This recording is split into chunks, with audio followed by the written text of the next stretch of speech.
Status quo ante. Vzdelaná trnavská židovská obec dala v roku 1891 postaviť rovnomennú synagógu podľa návrhu viedenského architekta Jakuba Gartnera. Trnavčania ju nazývajú aj Veľká synagóga.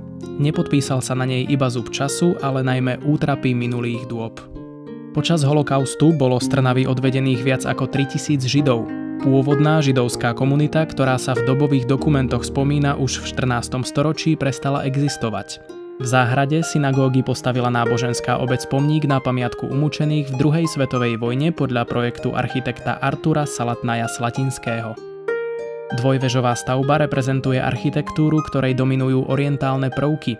Dnes slúži na prezentáciu súčasného umenia a konajú sa v nej početné komorné koncerty a prednášky. V blízkosti synagógy Status quo sa nachádza aj druhá, staršia synagóga. Podľa ortodoxného zvyku bola postavená bez veží v roku 1831. Zvonku pôsobí veľmi skromne, no vo vnútri je bohato zdobená. Po vyhnaní Židov z Trnavy zostala nevyužitá a začala chátrať. Jej súčasná podoba má šťastný koniec a mesto neprišlo o významný sakrálny objekt. Odkúpením do súkromného vlastníctva sa začala jej rekonštrukcia, ktorá v roku 2010 získala ocenenie Najkrajšia zrekonštruovaná sakrálna stavba na Slovensku.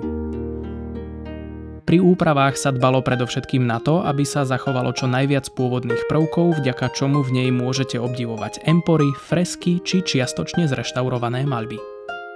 Dnes je využívaná ako súkromná galéria na výstavy, ale aj menšie koncerty a kultúrne podujatia.